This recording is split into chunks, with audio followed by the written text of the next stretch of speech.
Professional headshots only. This is one I have a lot of fun with various different people. Now, I'm not saying you need to go and pay a professional photographer, but I suggest it's a very good idea to get a branding shoot for your company anyway, and when you do, get some headshots done. But these little smartphones in our pockets these days, the cameras on them are half decent, and they are probably virtually okay as a temporary measure. So these are examples of headshots that just don't work. Anyone want to tell me why I don't like the one on the left-hand side? That gentleman said, you can't really see him and he's way too casual. We are going to view this 65% of the time on a mobile device, so it's a small screen. We are not going to be able to identify that gentleman. His features will be too small. Yeah, it's also casual. Would you want to deal with this person? My interpretation, this is probably taken at a wedding at a hotel in the garden when he's had a few drinks. And also, for me, being slightly old-fashioned, I do not like the hands in the pockets. That also puts me off. The one in the middle, yes, they were involving mobile phones, but again, it's not a headshot. And the last one, I've had it in here for years because I enjoy it.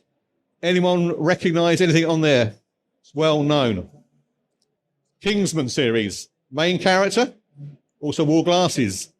The person whose profile I found it on, who I know, was not in the film. Had nothing to do with the film. It's completely and utterly irrelevant. So what we're looking for is something along the lines of this. The one on the right-hand side, yes, that's been taken professionally. The one on the left has been taken on an iPhone. But ultimately, they're both giving the right information. And that is, you can see their features. I can tell you they're both up to date because I know these gentlemen.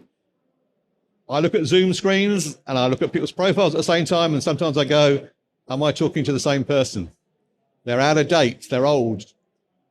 About every 2 years, you should update your profile picture, certainly as you get older and you change. Plain background just brings the features out, and actually, the smile. It's quite nice to have a smile on your face because who wants to deal with a miserable bugger? No one. So have a smile, look as though you're approachable. And then the last thing is a little bit cultural, and that's if you have your body, so Mark's got his body turned in, which will be in towards the center of the profile. If you turn it the other way, you're disrespecting people in certain cultures and you've lost them straight away. So head on or slightly turned into the center of the profile. But again, they're headshots, and that's what we're looking for.